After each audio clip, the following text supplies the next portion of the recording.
ஆண்டவராகிய இயேசு கிறிஸ்துவின் இனிய நாமத்தினாலே இந்த ஆறுதலின் நேரம் என்கிற நிகழ்ச்சியின் மூலமாக உங்களை எல்லாம் சந்திப்பது மிகுந்த சந்தோஷமான காரியம்.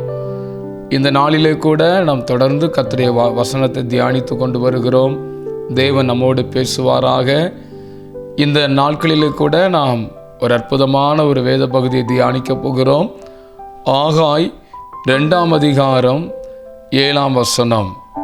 அங்கே அந்த வசனத்தில் எழுதப்பட்டிருக்கிறது, சகல ஜாதிகளையும் அசைய பண்ணுவேன், சகல ஜாதிகளாலும் விரும்பப்பட்டவர் வருவார், இந்த ஆலயத்தை மகிமையினால் நிறைய பண்ணுவேன் என்று சேனைகளின் கர்த்தர் சொல்லுகிறார்.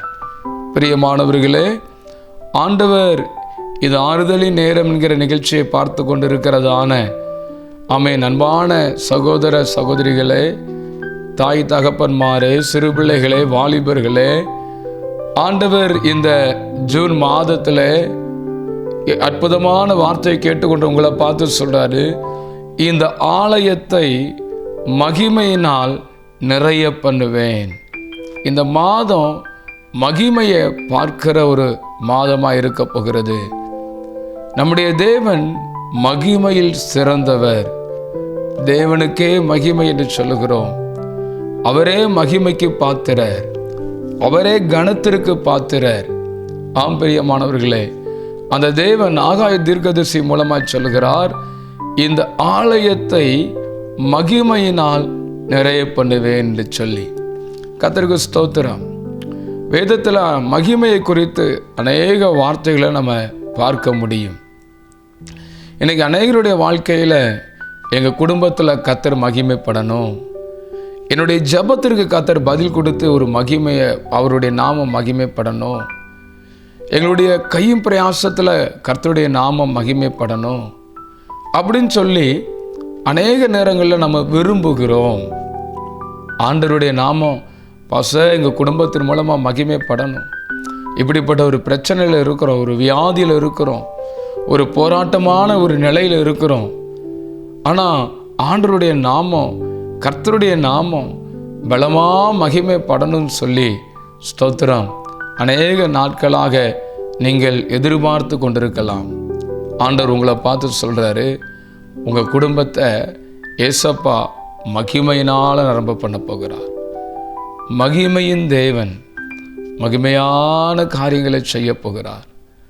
மகிமையான காரியத்தை இந்த நாட்களில் செய்ய போகிறார். கர்த்தருக்கு ஸ்தோத்திரம். அப்போ இந்த மகிமையை நம்ம விரும்புகிறோம். ஆனால் அந்த மகிமையை நம்ம பார்க்கணும். நம்ம குடும்பத்தை கர்த்தர் மகிமையால் நிரப்பணும், நம்ம ஊழியத்தை கர்த்தர் மகிமையால் நிரப்பணும், நம்ம பிள்ளைங்களை கர்த்தர் மகிமையினால் நிரப்பணும், நம்முடைய எதிர்காலத்தை கர்த்தர் மகிமையினால் நிரப்பணும், கர்த்தருடைய சமூகம் முன் செல்லணும், அவர் பகலிலே மேகமாய் ஒரு மகிமையா என் கூட வரணும் அப்படின்னு சொல்லி நம்ம விரும்புகிறோம். அந்த எதிர்பார்ப்பு சரியானது தான். ஆனால் எப்பொழுது அந்த மகிமையின் பிரசன்னத்திற்குள்ளாக, அந்த மகிமையின் நடத்துதலுக்குள்ளாக எப்பொழுது நாம் கடந்து செல்ல முடியும்? எப்பொழுது அந்த மகிமையின் காற்றை தேவன் வீச பண்ணுவார் அப்படிங்கிற காரியத்தை தான் நம்ம இன்னைக்கு தியானிக்க போகிறோம். ஒரு 3 குறிப்புகளை நம்ம தியானம் செய்ய போகிறோம். எப்பொழுது கர்த்தருடைய மகிமை வெளியரங்கமாகும்? எங்கள் ஃபேமிலி மூலமாக எப்போ வெளியரங்கமாகும் பாஸ்டர்? அப்படி ஒரு கேள்வியோடு இருக்கீங்களா? நம்ம தியானம் செய்ய போகிறோம்.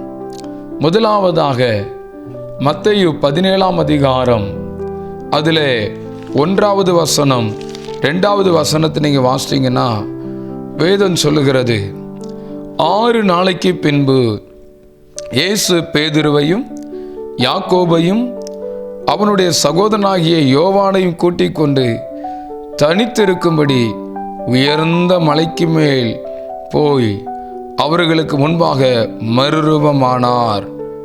அவர் முகம் சூரியனை போல பிரகாசித்தது, அவர் வஸ்திரம் வெளிச்சத்தை போல வெண்மையாயிற்று. இங்கே மறுரூப மலை என்று சொல்லப்படுகிற அந்த உயர்ந்த மலையிலே இயேசு சீசர்களை கூட்டிக் கொண்டு போகிறார். யாரெல்லாம்? பேதுரு, யாக்கோபு, யோவான். இவர்களெல்லாம் கூட்டிக் கொண்டு ஒரு உயர்ந்த மலைக்கு போனார் என்று எழுதப்பட்டிருக்கிறது. மலை ஜபத்திற்கு அடையாளமாக இருக்கிறது. உங்கள் குடும்பங்களில், உங்கள் வாழ்க்கையில் மகிமை வெளிப்படணும்னா ஜெபம் என்கிற மலையில் ஏறணும். ஸ்தோத்திரம். நீங்கள் எப்பொழுதெல்லாம் தேவ சமூகத்தில் ஜெபம் பண்ணுறீங்களோ அப்போ உங்கள் வாழ்க்கையில் மகிமை வெளிப்படும். கர்த்தரின் மகிமை வெளிப்படுகிற அளவுக்கு அப்படியே ஜெபம் பண்ணணும்.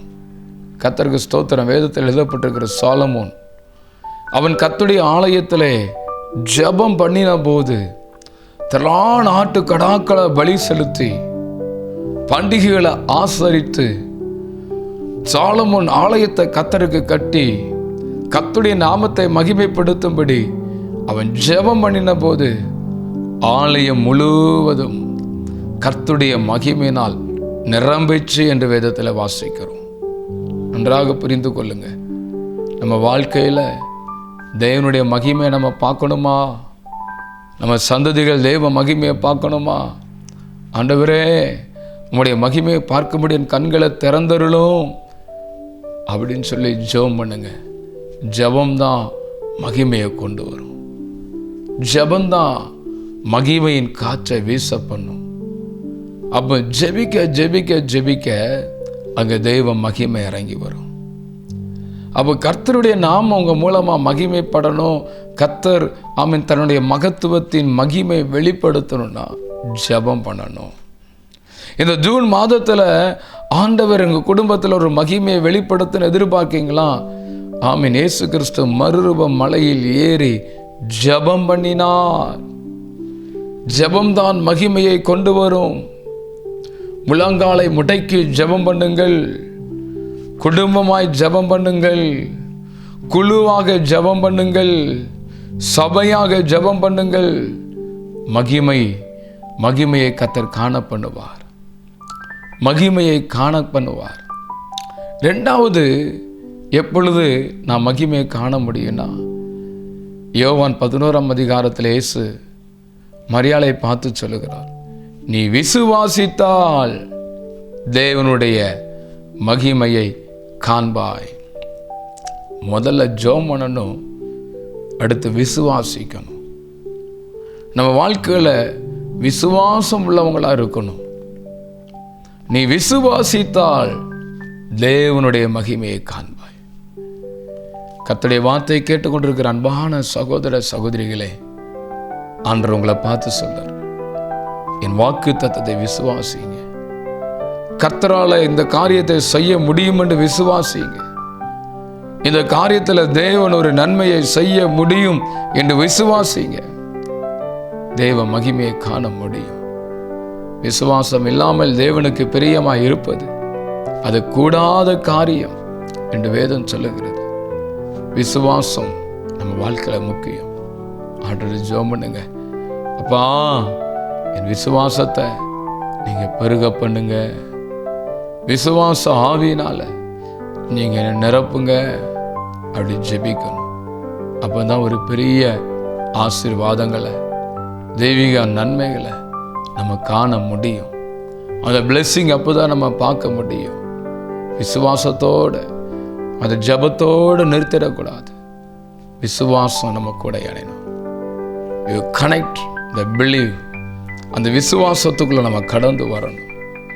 இந்த வார்த்தையை கேட்டுக்கொண்டிருக்க நீங்கள், இந்த பிரச்சனை எப்படி மாறும், இந்த காரியம் எப்படி மாறும்? சில நேரங்களில் சில பிரச்சனைகள் நீண்டு கொண்டே போகும், அதுக்கு முடிவே வராது. அந்த பிரச்சனைகளுக்கு முடிவு கொண்டு வருவதற்கு பல முயற்சிகளை நாம் எடுத்துக்கொண்டே இருப்போம். இந்த வியாதி சுகமாக இருக்கு, அந்த மருத்துவரை பாருங்க, இந்த வைத்தியரை பாருங்க, இந்த இங்கிலீஷ் மெடிசனை பாருங்க, இந்த தமிழ் மெடிசனை பாருங்க. ஸ்தோத்திரம். இந்த ஊரில் ஒரு வைத்தியர் இருக்கிறாராம், இந்த ஊரில் ஒரு டாக்டர் இருக்கிறாராம், இங்கே ஒரு ஆள் இருக்கிறாராம் அப்படின்னு சொல்லி நிறைய முயற்சிகள் எடுத்திருப்பீங்க. எந்த பலனும் இல்லாமல் இருக்கலாம், எந்த மாற்றமும் இல்லாமல் இருக்கலாம். நான் பார்க்காத மருத்துவம் இல்லை, நான் பார்க்காத இடங்கள் இல்லை அப்படி சொல்லி கொண்டிருக்கலாம். ஆனால் ஏசப்பா உங்களை பார்த்து சொல்றார், நீ விசுவாசித்தால் தேவனுடைய மகிமையை காண்பாய். Thank you Jesus. ஆண்டவர் உங்களை பார்த்து சொல்றார், நீங்கள் விசுவாசத்தோடு நீங்கள் இருக்கணும், விசுவாசத்தோடு நீங்கள் செயல்படணும். அப்பொழுது தேவனுடைய மகிமையை நீங்கள் பார்ப்பீங்க. விசுவாசம் செய்ய முடியாத பலத்த காரியங்களை உங்கள் நடுவில் அது செய்வதற்கு வல்லமை உள்ளதாக, ஆமென், பராக்கிரமம் உள்ளதாக, ஆண்டவருடைய நாமம் மகிமைப்படுவதற்கு ஏதுவாக தேவன் கிரியை செய்வார். அப்போ முதல்ல நம்ம வாழ்க்கையில் கர்த்தருடைய மகிமையை காண நல்லா ஜெபம் பண்ணணும். ரெண்டாவது விசுவாசிக்கணும். அவருடைய குளோரினஸை நம்ம பார்க்க முடியும். நாங்கள் ஆராதிக்கிற தேவன்ட்டு அவ்வளவு வல்லமை இருக்குது. நாங்கள் ஆராதிக்கிற தேவன் அவ்வளவு பராக்கிரமம் உள்ளவர். அவரால் செய்யக்கூடாத ஒரு காரியம் ஒன்றுமே கிடையாது அப்படின்னு சொல்லி நம்ம விசுவாசத்தோடு நம்ம செயல்படும் போது அங்கே தேவனுடைய மகிமையை நம்ம பார்க்க முடியும். மூன்றாவது பாருங்க, ஏசாயா 6ஆம் அதிகாரம் 1ஆம் வசனத்திலிருந்து 3ஆம் வசனம் வரை வாசிக்கும் பொழுது அங்கே வேதம் சொல்லுகிறது, அங்கே தேவ தூதர்கள் கர்த்தருடைய சமூகத்திலே கர்த்தரை ஆராதித்தார்கள். எப்படி ஆராதிச்சாங்க? சேனைகளின் கர்த்தர் பரிசுத்தர் பரிசுத்தர் பரிசுத்தர் என்று. அந்த தேவதூதர்கள் பாருங்க, அவர்களுக்கு 6 சிறகுகள் உண்டு.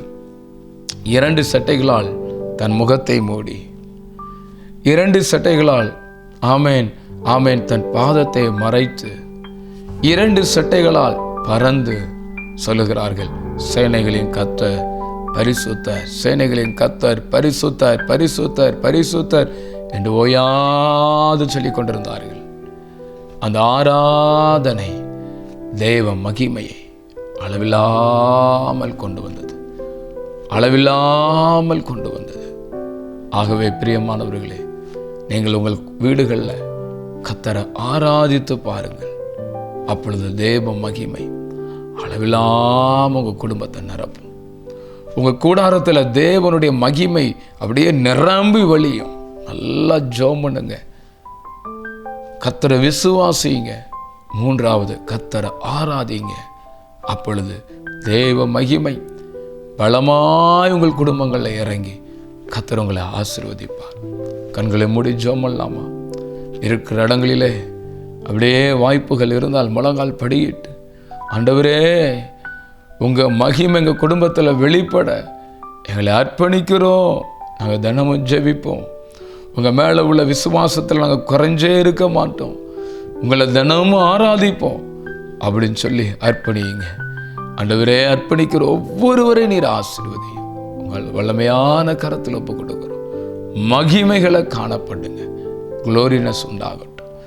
இயேசுவின் நாமத்தில் ஜெபிக்கிறோம் நல்ல பிதாவே. கர்த்தர் உங்களுடைய வாழ்க்கையில் நிச்சயம் மகிமையான காரியத்தை செய்வாராக. ஆமென், ஆமென். God bless you.